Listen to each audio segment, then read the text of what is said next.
Welcome. In the years leading up to the Revolutionary War, among the many injuries increasing America's discontent, Thomas Jefferson had a particular beef. European naturalists were disparaging the wildlife of the New World as small, unimpressive, and even degenerate compared to the beasts of the old country.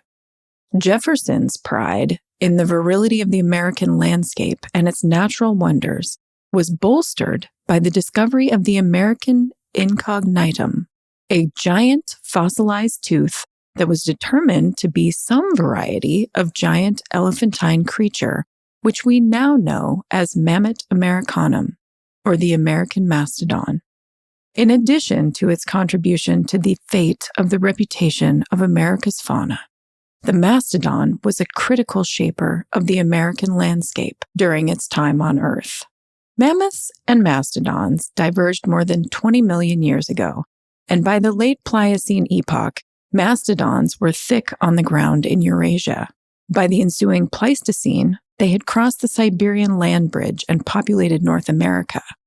And whereas the woolly mammoth underwent much of its evolution in the Arctic, the mastodon occupied continental North America, eventually evolving into the American mastodon. And despite the success of the lineage, the mastodon never crossed back into the Old World. Like mammoths, mastodons also had thick coats of shaggy hair to protect them from the intense cold of the Pleistocene North American landscape. Their fossils are found across North America, but have a concentrated occurrence in the south of the Great Lakes, where coniferous forests, bogs, and marshes characterize the late Pleistocene environment. Where mammoths were grazers, mastodons were primarily browsers, nibbling on the shrubs and the low-lying branches of trees. Now, around 11,000 years ago, toward the end of the last glacial period, mastodons went extinct.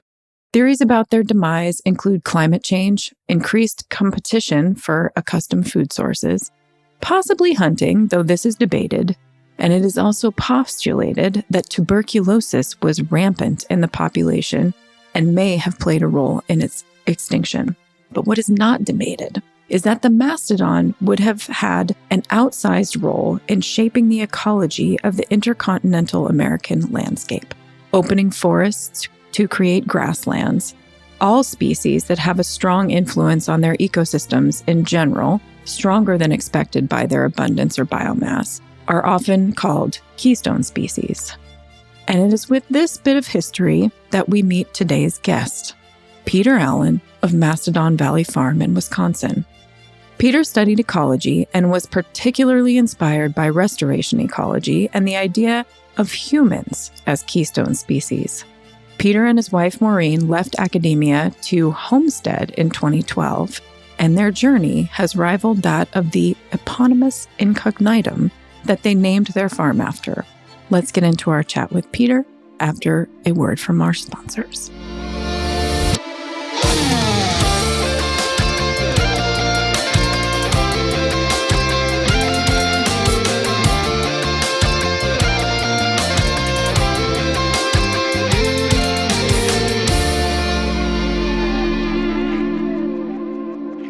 Today's episode of the No-Till Market Garden Podcast is brought to you by Farmhand. I don't know about you, but I got into farming to grow food, not spend my time creating pack lists, writing newsletters, responding to emails, or maintaining web stores. If I could spend less time on my phone and computer and more time farming, that would be a win. Enter Farmhand. Farmhand is the only all-in-one virtual assistant built by and for CSA farmers. It takes care of the admin, managing orders, customer communications, and automating tedious tasks so you can get back to doing what you love. On average, Farmhand saves CSA farmers 6 hours a week. That's 6 hours you could spend with your family, out in the field, or simply taking a breather. So, what would you do with an extra 6 hours? Now's the time to get your systems ready for next season. Learn how Farmhand can help at farmhand.partners/no-till. Today's episode is also brought to you by ASAP, Appalachian Sustainable Agriculture Project.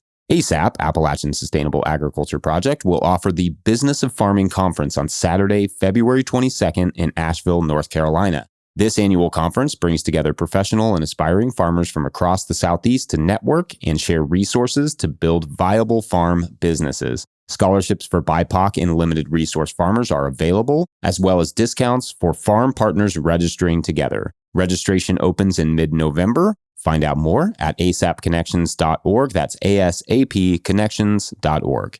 All right, enjoy the show. Peter, welcome to the podcast. Thank you so much for joining me today.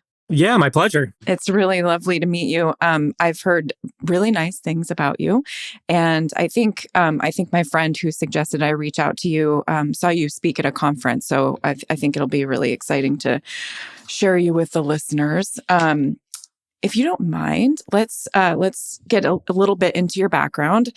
Start with you and where you came from, how you got interested in farming, and kind of a little bit about the journey that took you to what you're doing now. Sure. So maybe I'll just start by saying what I'm doing now, and then give a little story to the background.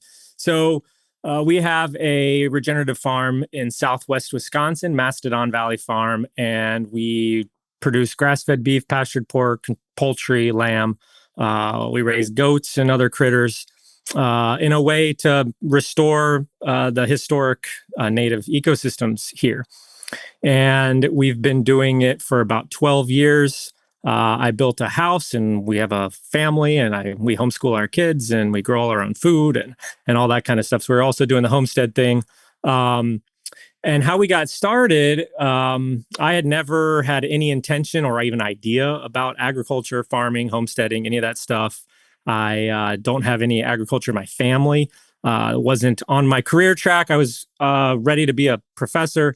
I had done academic work at the University of Wisconsin, master's and PhD, doing research on restoration ecology and how do we restore ecosystems, functional ecosystems that provide the services that we need for human beings, like building soil and cleaning water and biodiversity and having clean air and all that kind of stuff, which our ecosystems aren't doing anymore. And so I'm really trying to figure out how can we restore ecosystems at scale.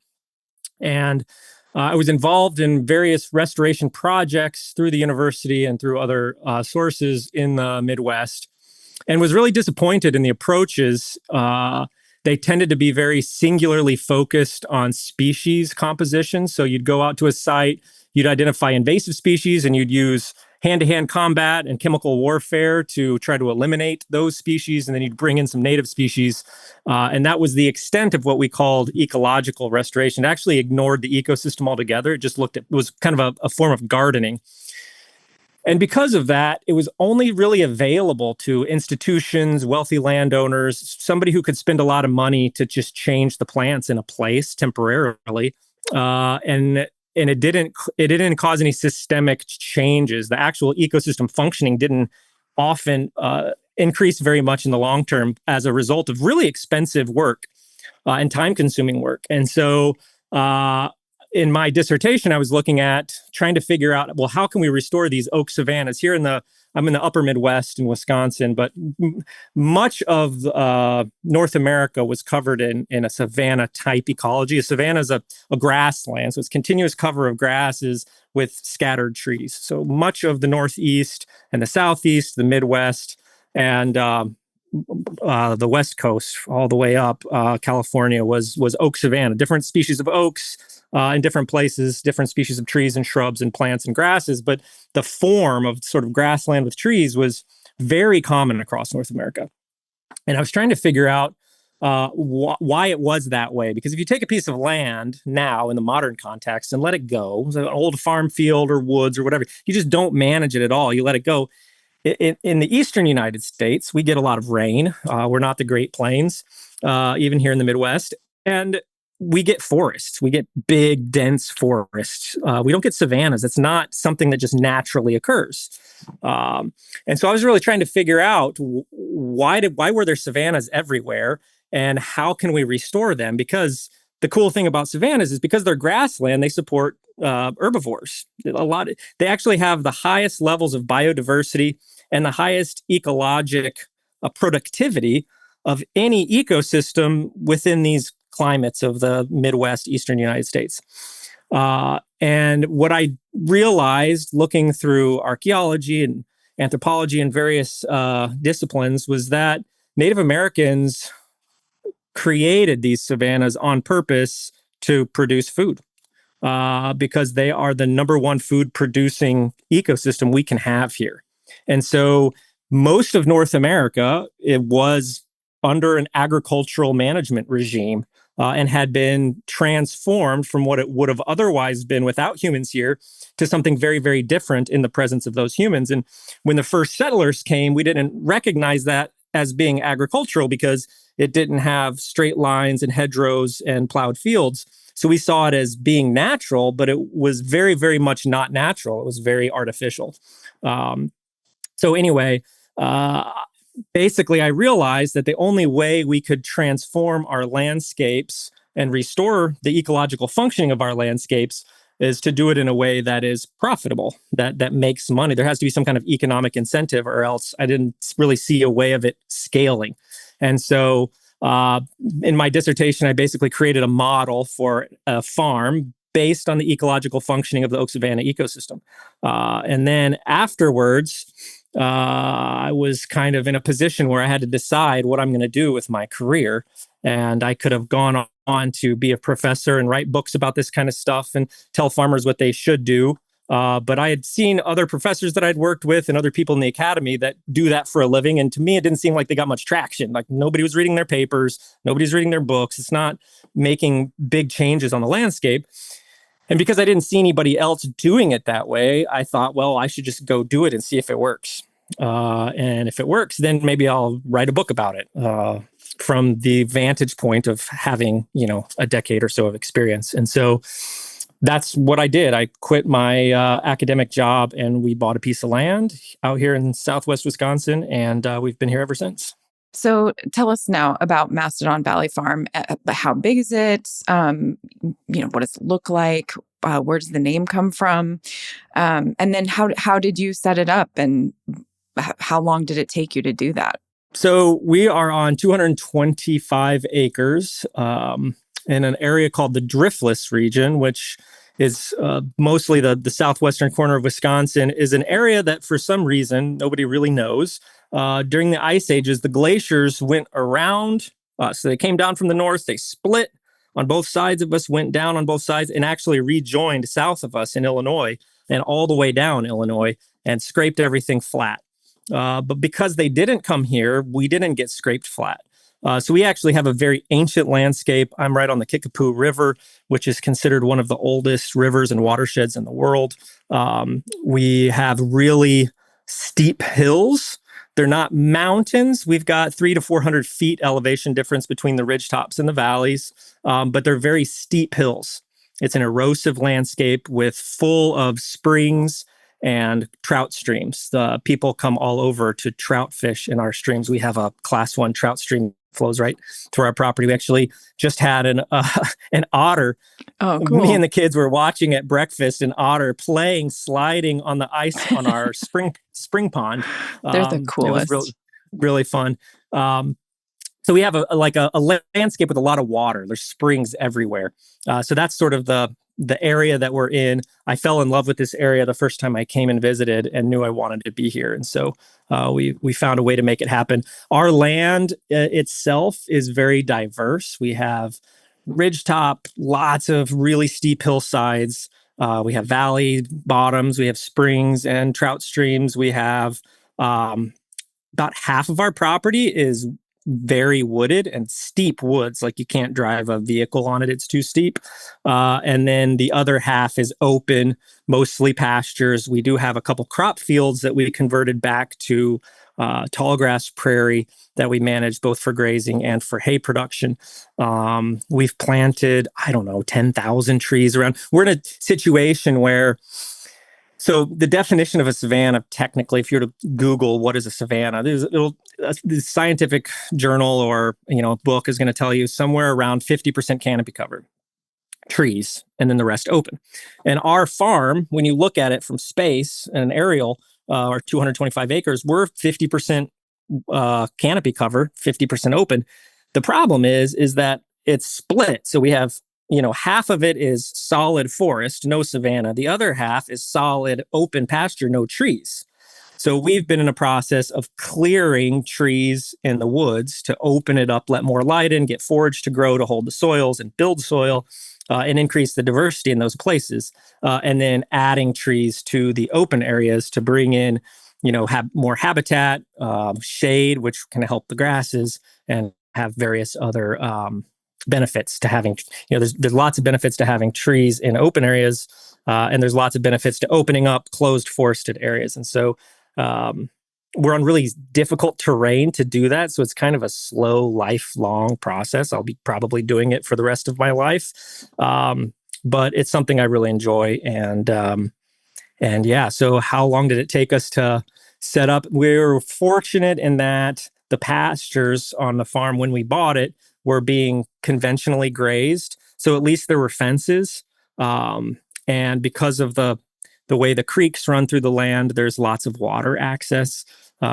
So we basically, I spent a lot of time building fences, and we subdivided, these large tracts of pasture into smaller, 1 to 2 acre paddock size paddocks that we can then, we rotate our cattle. They spend about 1 day in each paddock.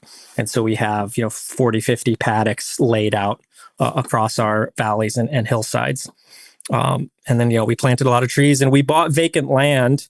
I didn't have a house here. So my wife and I, when we first got here, didn't have any children yet. So we lived in a tent while I built a yurt, and then we lived in the yurt while I built a cabin. Then we had a couple kids in the cabin. Then I started building a house, all out of the trees on our land. And actually, we just moved into the house just a couple months ago, and our 4th kid is due in a couple weeks. Oh, congratulations. That's amazing. Yeah, thanks. That's really great. So, boy, there's a lot there. But just to kind of keep myself on track, this philosophy, this methodology that you have, is really, it really digs into what it means to be sort of a cultural landscape, a culturally managed landscape. And you talk about being a keystone species of that ecosystem. And I think it would be helpful for you to talk about what that means to you, because it isn't, I think it doesn't align necessarily with what I think a lot of people would think of as pristine ecosystems, because I think people assume that humans don't belong or, because we're messing things up so badly, that, the best ecosystems are the ones that are where humans are locked out of them. And this is something that I talk about a lot. And I'd love it if you would share your philosophy of that, and how you've been inspired to really try to change the way humans interact with the landscape. Yeah, I do. I think that is one of the most necessary paradigm shifts we need to make as humans, is to stop thinking of ourselves as the most destructive force on Earth that needs to be quarantined inside some little cage somewhere and not allowed to interact with the landscape, and instead think of ourselves as necessary to the ecological function of our planet, which we actually are to the highest degree. The planet can't function to its highest ecological potential right now without human beings helping it. And that's something we all need to not only realize intellectually, but like embody in our heart and soul. It's like it's a really deep change that needs to take place. I'm going to back up to answer this question, to answer a question I realized you asked before that I didn't get to, which is, why are we called Mastodon Valley Farm? And so I mentioned about Native Americans and how they had shaped the land into these savanna ecosystems that were highly productive, that grew the food they need, fruits and nuts on the trees, and herbivores for meat. And the really fascinating piece of the puzzle, ecologically, at least for me, was learning that in North America, we had savannas here prior to humans for 20 million years. Because now, since the last 12,000 years, since there's been a lot of people here, the only way to have savannas is with people. You can't have them without people. It doesn't just naturally occur. But prior to 12,000 years ago, and the widespread presence of human beings on this continent, we had the widespread presence of megafauna. For 20 to 30 million years, we had huge animals, including the mastodon. The mastodon was the biggest of those. Well, the woolly mammoth was actually bigger from a body size perspective, but they were grazers that lived way up Canada. They were up like tundra kind of grasslands. They came down into the continental U.S., but the northern states. The mastodons were all over North America, everywhere, and they were not grazers. They did not eat grass. They did not graze grass. I'm sure they grazed a little bit. All herbivores, like a little bit of everything, but their primary diet was trees. They were browsers. So large elephants that spent their time knocking trees down and ripping the leaves off of them. And so when we have this forested ecological context where if we let the land go, it turns into forest.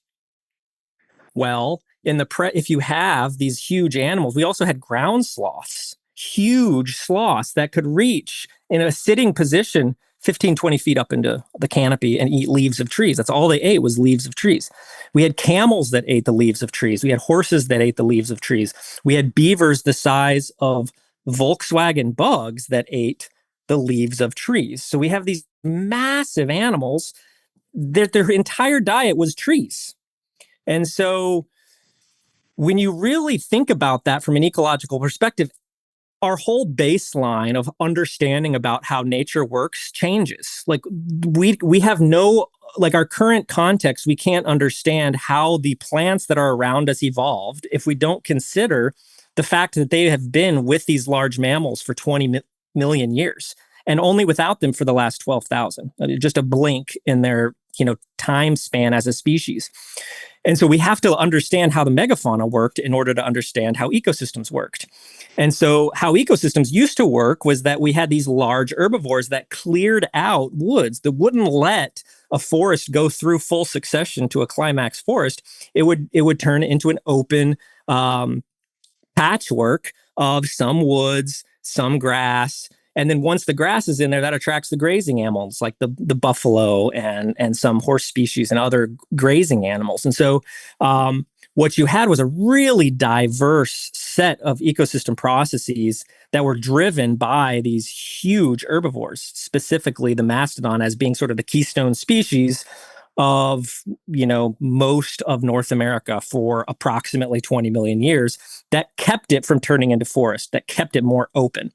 And then, they all went away 12,000 years ago. They disappeared all approximately at the same time. And then all of a sudden you have humans on the scene, and they end up after a few thousand years starting to burn the grasses and burn the understory of the forest and open things up. Because when you burn grass, the green grass that grows with the minerals from the ashes is much sweeter and better tasting and more nutritious. And so you could actually do a form of rotational grazing by patch burning grassland ecosystems. You could predict the movement of large herds of herbivores like buffalo.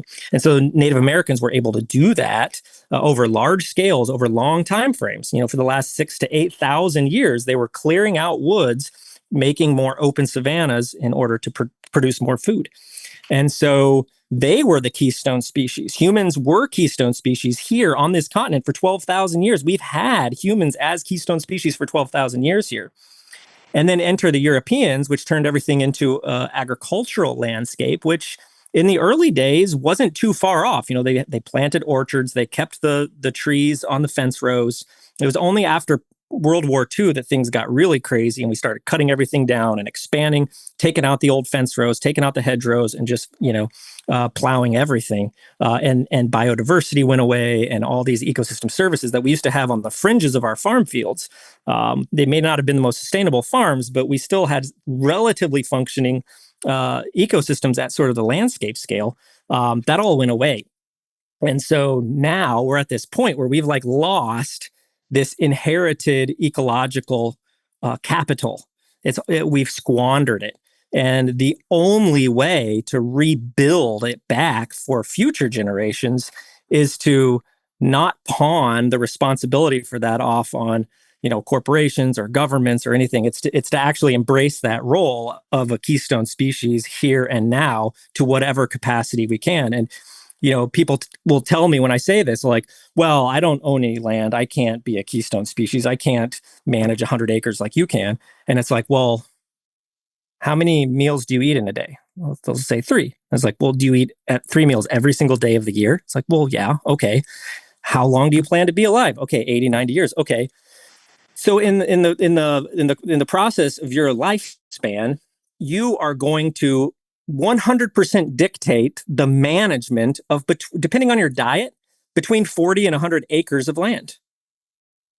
So actually, in your lifespan, you are a keystone species, even if you sit in an apartment building in New York City for your entire life. You are dictating the land management of 40 to 100 acres of real world land in a real place based on your food decisions, 3 meals a day, 365 days a year. And so we all have a responsibility, one way or another, to change the land, to restore functional ecosystems everywhere on planet Earth. And it'll take a lot of us that sort of realize that and embark in that mission to pull it off.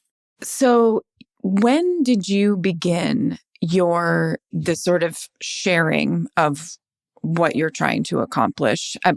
Because obviously in the early years, I mean, I don't know, did you start everything at once, or did you start your CSA at once? How did that evolution kind of go for you? Yeah, we sort of started everything all at once.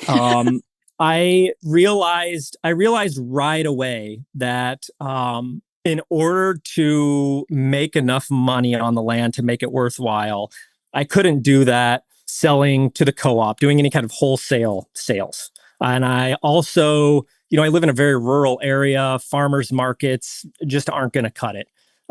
So immediately we started and the other thing is too that a lot of the potential customers of ours weren't people that had a chest freezer. They weren't interested in buying a quarter or a half.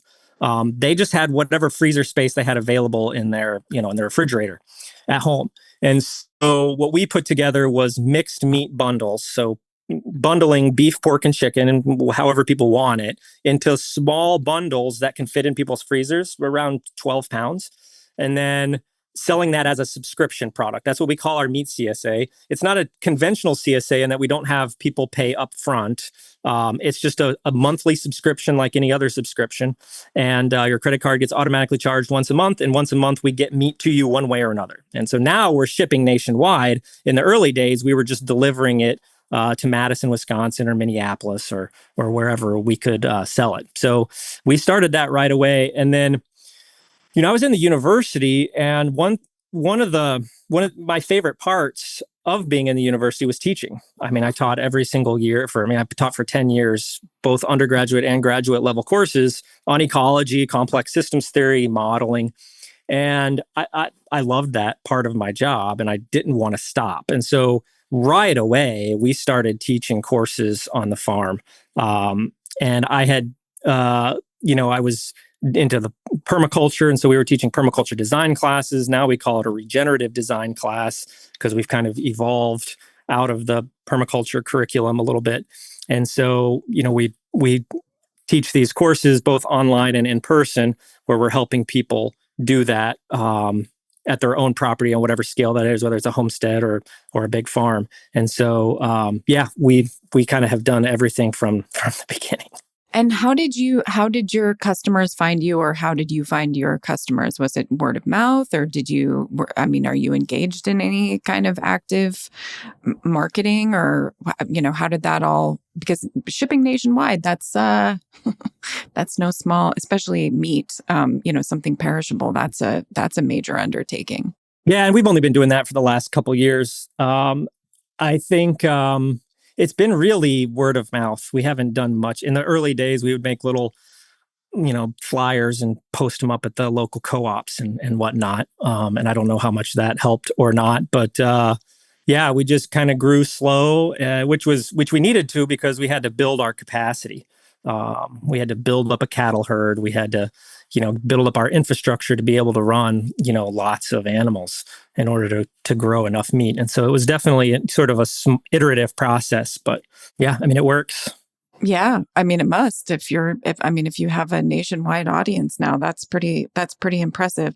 I mean, one of my main curiosities with a meat CSA is how do you manage the entire carcass? Do people get what they get and they don't throw a fit, or do they say what they want, or how are you managing that part of it? Yeah, customers are like kids, right? You Yeah, get what you get. I'm You don't throw sorry, a fit. I only want this pretty piece, no bones. No, I mean it actually it just works out. I don't really have to do a lot of crazy inventory management. Like basically we tell our customers like each month you're gonna get, 3 or 4 pounds of ground beef, beef or pork roast, beef or pork steaks, and some bacon and bratwurst or breakfast sausage. And then if people, I've got customers have all kinds of custom specifications like, well, we don't want any processed food, so no bacon, bratwurst, or sausage. Okay, that's easy. Some people are no pork and beef and chicken. Some people are no chicken, only beef and pork. I mean, we can accommodate anybody, and it all just works out. Like the whole carcass gets utilized. One thing I do is I just give organ meats away to anybody to any of our customers that want it. I'll just, just let me know. One thing I do is, so we have like this monthly bundle that goes out, but then before I send out every bundle, I send customers a form with add-ons. They can a la carte add anything else that they want. Cause we also do things like beef sticks and beef jerky and summer sausage and hot dogs, stuff that I'm not going to put in a bundle, but if they want to like add it on as extra, we can do that. And so then I just have, organs as free. And then it's just as a kind of a perk to being a part of our CSA. You get free organ meats if you want them. And so we have a dozen or two customers that get a liver every month or whatever. And so the whole carcass ends up getting utilized one way or another. Another thing is we use livestock guardian dogs. Mm-hmm. And they love that stuff. Yeah. I mean, one thing that's been unfortunate is like, you have meat in a freezer and the freezer dies and you don't catch it for 2 days. And then the meat's not bad, but it's like it thawed out. I'm not going to sell it. Right. So I've got dogs and they will eat that up in a hurry. Yeah. No, it's one of the best reasons to have big dogs is they're great. I lost a chest freezer full of brisket. There was like 150 pounds of beef brisket. So your my dogs were eating beef brisket like dogs. every day. They were getting like 5 pounds of brisket. Those are some lucky dogs. Yeah, they're lucky dogs. Yeah, for sure. They're the envy of the neighborhood.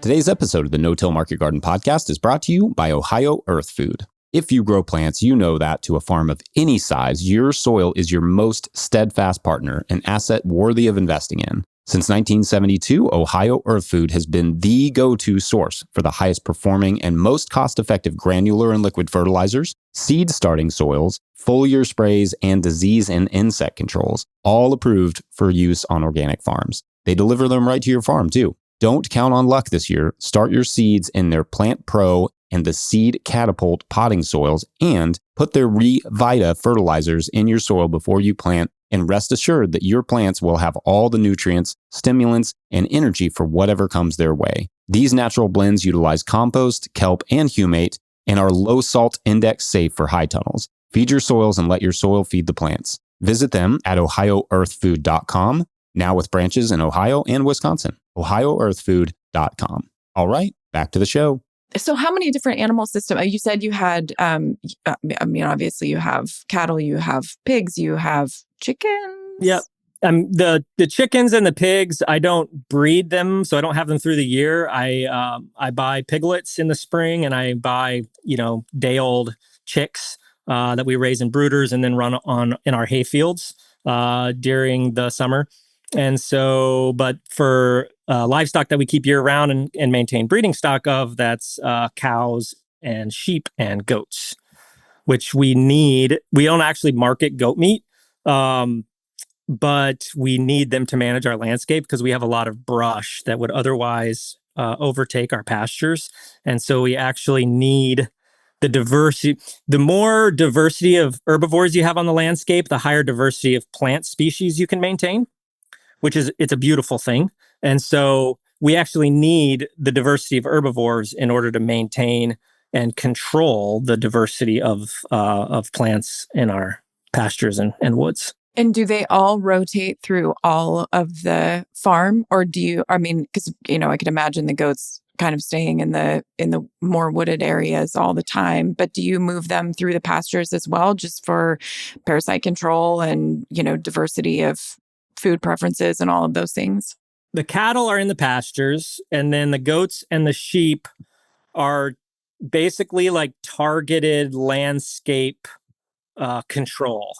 So, there's certain places where we have goldenrod that's choking out our grasses. That's where we take sheep.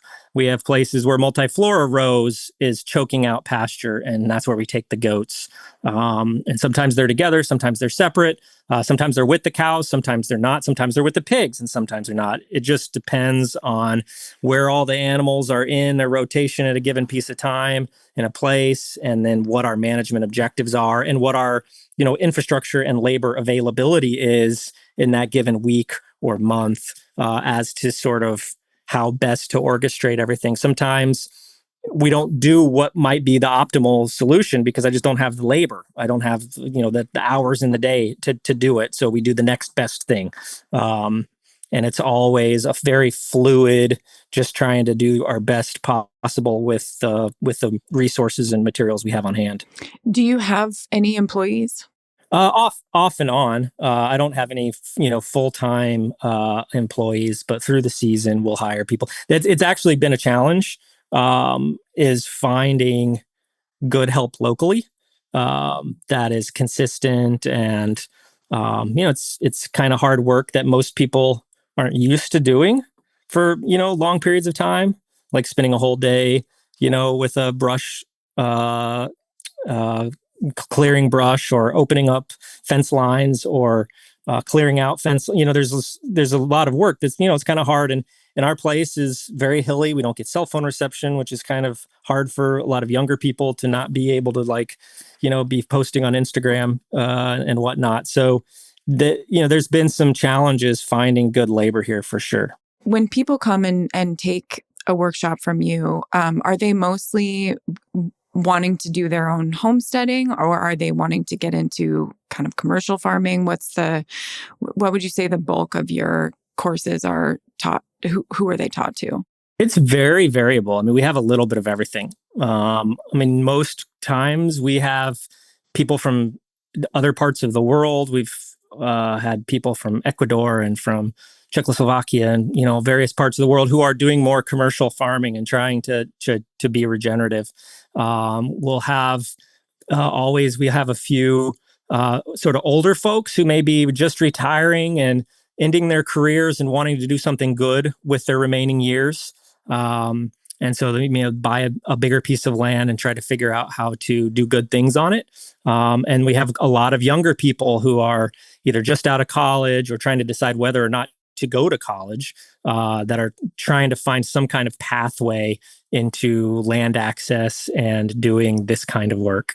So it's a gamut. We'll have we always have a few veterans that come in, and honestly, some of those have turned out to turn into very successful farms.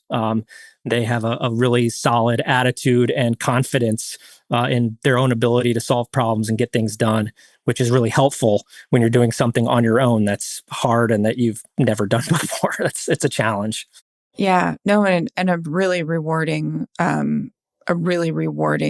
way of sort of committing to doing something significant every single day. I mean, I think a lot of veterans find good homes in farming when they leave the service, and I think it's really great to give them those opportunities. Totally. So I know a lot of people are going to be wondering this, because you are also homesteading and you have 4 children. You've built several homes, several different iterations of a home. And so talk about how you're managing everything, and how you and your partner, your wife, sort of handle the homeschooling on top of everything. I mean, I'm just personally in awe of anyone who's taking that on, because COVID was my brush with homeschooling, and I don't know if I'm really cut out for it. But it sounds like you're managing a lot. So how do you find balance, and what do you do to make sure that you're keeping everything together? Like my wife and I, when we first started, we bought vacant land and we didn't have kids, and we were both out there moving fence and sending emails to customers and figuring out how to get it all set up. And then I built a little cabin and we had our first child in there. And pretty quickly it became apparent that my wife wasn't going to be really adding much to the farm anymore, which was fine. But we very early on, and it's kind of interesting because neither one of us come from, very traditional families and whatever, the old way of doing things. We were both fairly progressive in how we were thinking about things. And, but the sort of traditional division of labor, and sort of in a family and household just became the only real way that it worked. And so it very, very early on, we realized that my wife's domain was the house and taking care of the kids. And she grows our vegetables and she milks the cow and she does the domestic duties around the house. And my job was to run the farm and make sure we had money in our bank account. And so it just worked that way. As far as homeschooling, I was homeschooled as a kid. And so I always just assumed I would want to homeschool our kids. Like that was what I wanted to do. And my wife was up for it. I have a lot of confidence in it because I was raised in it. So I could kind of see that it's really, I mean, it doesn't have to be that big of a deal. It can be pretty, like once a kid knows how to read, they can kind of do it themselves. It's more just orchestrating and setting everything up for their success. And so, so my wife was willing to give that a shot. And so we're doing that right now and it's working great. And, I think it all is pretty natural. It all just kind of works out once you kind of, take responsibility for your domain and then go do it. So along those lines, you were speaking to the difficulty of finding people who can really get into what it means, what it takes to run a farm and show up every day and the kind of work. And, for some of us, that's how we want to live. And it just feels exactly right. But for a lot of people, it is a rude awakening of what it really takes to kind of get the work done. And so what do you say to people, who are like, this is just untenable. It's just an absolute nightmare of never ending tasks, and nobody's going to carry this kind of work into the future. It's just not the way we live anymore. I mean, what do you say to people? Because I get that a lot. It is hard to find people, especially now, who are so removed from any generational farming. And it's a difficult conversation, I find, just what it takes to not just grow grow food commercially, but also just to manage landscapes in a community sense. It shouldn't just be the responsibility of, a tiny fraction of people to bring back these ecosystems. So talk a little bit about, how you think about those things and, how you communicate those thoughts to people. Well, it's really interesting how you framed that, because you sort of, in my eyes, kind of answered your own question, which is that right now it is on the shoulders of just a few people to manage the landscape. And it's a really difficult job that most people just frankly aren't cut out for. I would say that I wasn't cut out for it either. I had no experience. I mean, I had no carpentry experience and I built a house. I had no farming experience and I built a farm. So it can be done. I think one thing that helped me is I dropped myself into a position where I had no choice but to go forward. Like I didn't give myself like a safety valve. And so, I dropped myself on a piece of land and got my wife pregnant. It was like, okay, we need a roof over our heads. and And It's gonna get I had awfully enough. tight. I had just the right combination of confidence and naivete that I was able to just go build a house. But I think, starting out, it's got to be, a collection of people like me and like us that are out there that take on that responsibility and then just figure out how to do it. But, pushing the clock forward, we do need more people near the land. We need to have more community focused land management. And so that's really complicated and difficult, but that's sort of the solution, right? Because there's not that many people that are going to go out there and do the kind of things that I went out and did. But if there's enough of us to start and to create a nucleus that then a community can form around, then that's how we start to make real lasting change. And so I think that is the solution of creating these nuclei around the country of regenerative land management that's producing. I mean, that's the key. I mean, it's got to be feeding people. Like, we've got to be feeding people nutritious food that is healing them, because everyone is sick. Every single person is sick. Everyone needs to be eating nutritious food in order to start the process of healing themselves. And we can't heal ourselves if we can't heal the land, and we won't heal the land if we don't heal ourselves, because we're the ones that have to heal the land. And so we can't do that if we're sick. Everybody's going to stay sick. And so it's got to happen together. We have to heal ourselves through the production of healthy food. And in that, we can heal the land. And so it has to be this broader community effort, because the people that are getting the nourishment and healing themselves can then help feed back and continue the process of healing the land and start the spiral upwards of healing, instead of the spiral downwards of falling into more and more sickness, which we've been doing for a very long time on the land and in our own bodies. And it's time to reverse that. Indeed. So you talk about how unlikely you were, when you dropped yourself into your situation. And clearly, I mean, you're being a little humble, and there's some tenacity there that you probably were born with. But were there people along the way that inspired you or kind of gave you a sense of being able to do this thing that you were unfamiliar with? Yeah, definitely. When I first came out to this area, I was actually still a PhD student, and I went out to Mark Shepard's farm. He wrote the book Restoration Agriculture. And I was like, oh, here's a guy that's doing kind of the closest that I can find to this whole savanna management things. And he's approaching at it from the tree perspective, planting hazelnuts and chestnuts more than the livestock management. So I went out there, and what struck me hanging out with Mark for a few weeks there was that he was always busy, but he was always doing something different, and he was just solving problems. And to me, it was like a light bulb went off. It's like, whoa, you can have a lifestyle where you're doing like a million things at the same time, and you're constantly like solving problems, and you're your own boss. Nobody's telling you what to do. And I was just like, whoa, that's really cool. I was really attracted to that.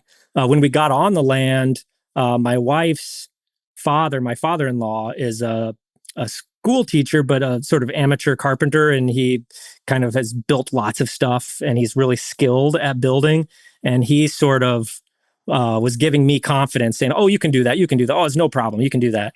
And so having him around to give a phone call when I was like, what do I do in this situation? I have no idea how to solve this problem. And being able to troubleshoot things like that in the construction world was super helpful and helped kind of boost my confidence. Because I never built a birdhouse when I started cutting down trees and tried to build a cabin. So I was lucky that I did that first and made a ton of mistakes building that cabin. And so then when I went to build our real house, I could avoid a lot of those mistakes. Did you like mill all the wood and everything on site? Yep.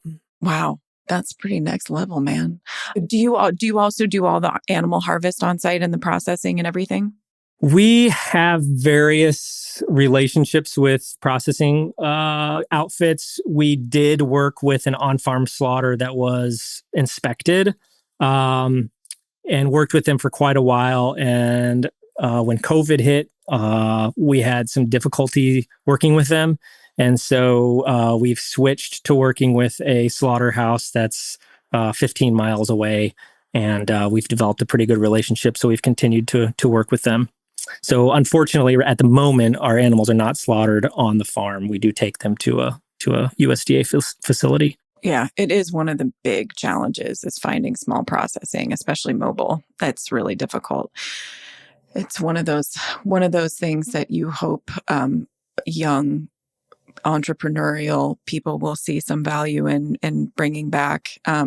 It's really hard. So what are you excited about learning right now? I mean, is anything new to you? Is it all sort of in a good zone where, things just kind of move the way that they're supposed to now? Or do you feel like you're still learning, really valuable lessons every day? And if so, what are you most excited about right now? I guess what I'm most excited about right now on the land is, for the past 10 years, I was really focusing on food production in order to build up the economic engine to make it all work. So that was, beef, pork, and chicken. And it's only in the last, we've had sheep and goats variously in the past, but we've never invested in breeding stock and actually building a flock. We would just buy, 20 lambs here and there, or, a handful of goats, and then slaughter them at the end of the year. And so now we're working on the actual breeding of sheep and goats. And so I really enjoy the process of breeding animals to be suited for your property, because the genetic stock we have access to has been variously degraded due to conventional agricultural management for the last 100 years. And so, you can start with, better or worse stock. But whatever stock you start with, unless you just happen to be really lucky and live near somebody who's done all this work for you, it's not going to be perfectly suited to your land. And so, it's going to struggle with disease and parasites. It may not grow quickly enough, or it may have various issues with its reproduction based on your soils. And so, what I have really enjoyed with cattle, and I'm looking forward to developing with the sheep and the goats, is developing genetics that are just thriving on our land.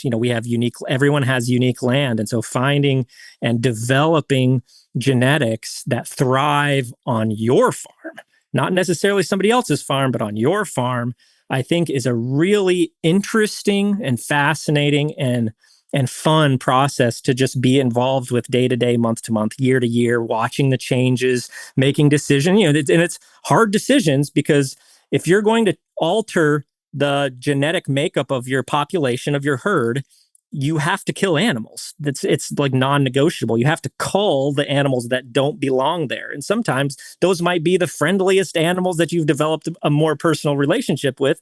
And, you have to make some difficult decisions. But the process itself, I find really fascinating and enjoyable. And I'm really excited about doing that with sheep and goats. So, at the very beginning, you said that one of your goals was to do it, really get in and do the work and write a book about it. And I apologize for not knowing, but did you in fact write a book, or is that still in the works? It is in the works. It's actually almost done. So I'm putting the finishing touches on it. This winter is my goal.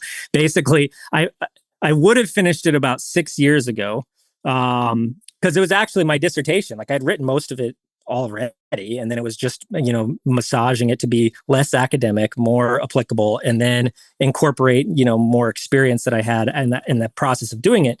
But I started building this house that we just moved into 7 years ago. I cut the trees down, and I told my wife, "Oh yeah, we'll be in our new house by the time our second kid is born." Well, our second kid had just turned 6 when we moved in, so my timeline was a little off. And so basically 5 years ago, I made a promise to my wife: I'm not going to do any more projects. I'm not going to start. I'm not going to finish. I'm not going to do anything until our house is done. And so it's done. So now I can get back into what was a higher priority thing for me 5 years ago, which was getting the book done. So I'm hoping to have it done this winter, spring. Amazing.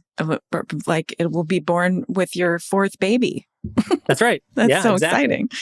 exciting. Is there anything that I didn't ask that I should have asked? It depends on which way you want to take it. I mean, I have lots of controversial opinions on things.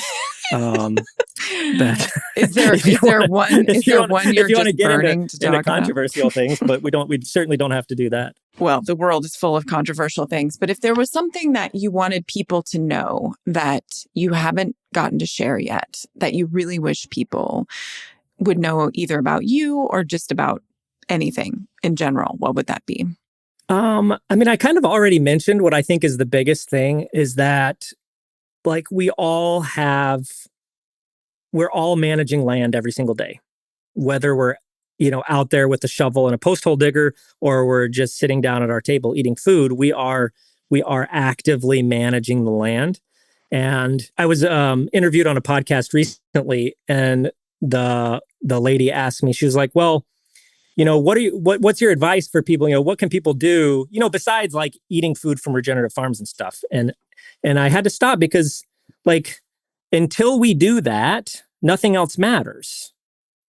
Until people are getting the bulk of their calories from regenerative farms, like no other activity matters. You can donate to nonprofits, you can, go take a workshop somewhere, but none of that matters at the end of the day unless we're economically supporting the farms that are doing the work.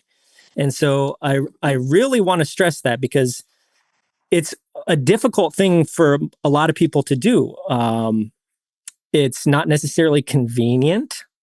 It's often it is and has to be more expensive. You can go to Walmart and get grass-fed beef, supposedly grass-fed beef, for $4 a pound, and it's coming from a different country. They have no regulations. They're able to feed things like gummy bears and expired candy to cows, and they can still call that grass-fed under certain countries' rules. And so there's negative externalities that those farms and those big food businesses aren't paying, right? And so somebody like me and other regenerative farmers that are internalizing all of the cost to society so that we don't have those costs to society. We're not polluting the groundwater. We're actually cleaning the groundwater. We're not degrading the soil. We're actually building the soil.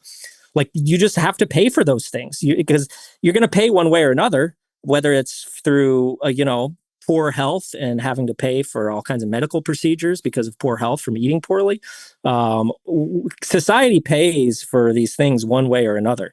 And the best way to pay for it is to pay the people who are doing the right thing and not expect society to pay the costs of the poor production of the other people doing it the more industrial way. And so it really is important for everybody to the best of their ability to eat as locally as possible, and as from people that are doing the best kind of whether it's grass-fed, regenerative, pasture-based. I mean, there's lots of different catchphrases and words, but I really encourage people to get out there and meet the farmers and to see the farm. I mean, that's what I always say. People ask if we're certified organics. No, absolutely not. I mean, the organic standards are laughable. We're so far beyond organic standards. It is practically meaningless.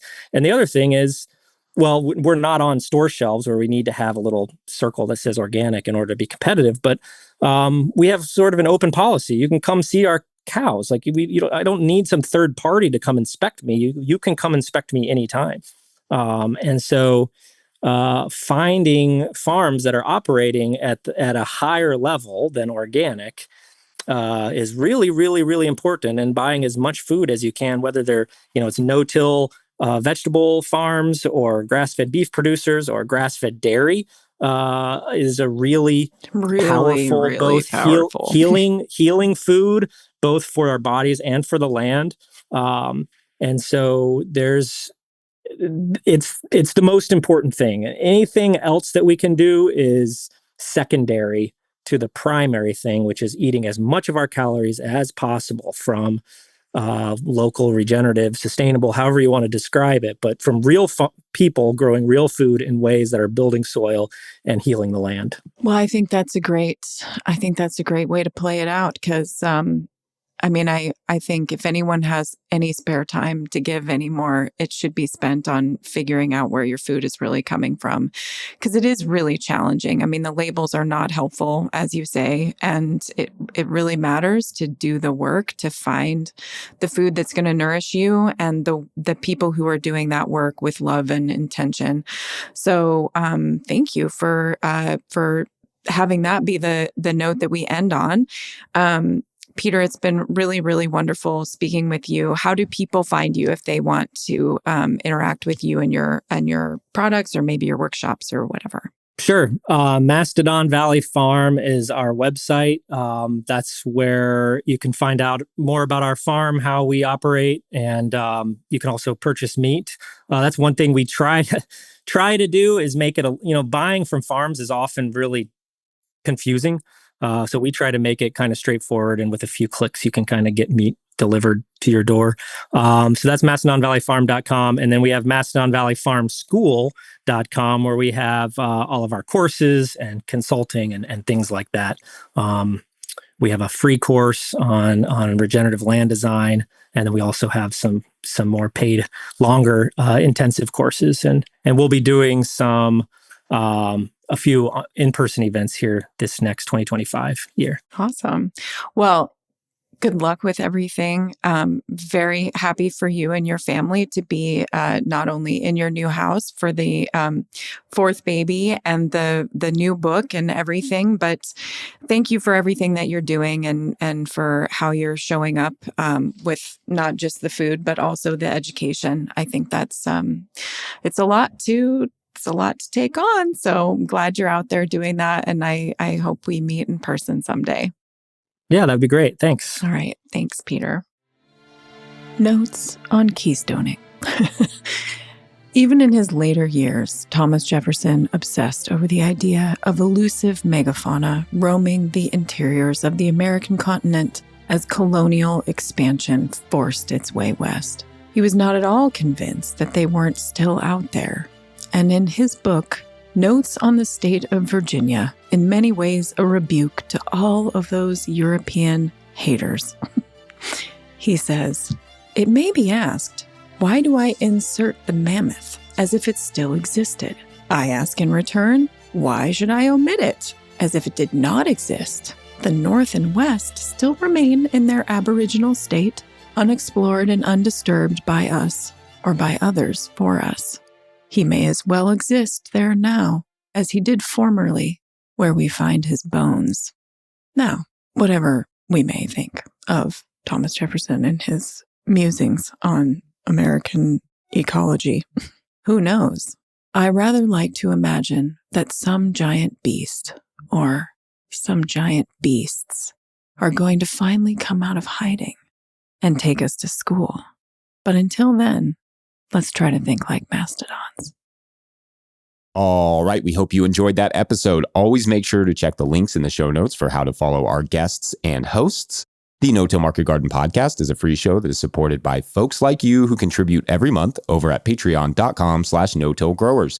That support helps ensure all the shows we do, from the Seed Farmer podcast to the Winter Growers podcast, the Collaborative Farming podcast, the Composter podcast, Growers Daily, and of course, the No-Till Market Garden podcast, can continue to go and grow. You can also find books and hats as well as an active forum over at no-tillgrowers.com.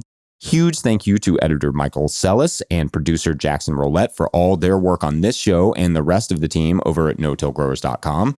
Otherwise, thank you all for listening, and make sure you are subscribed wherever you're hearing this so you don't miss the next episode of the No-Till Market Garden podcast. See you then.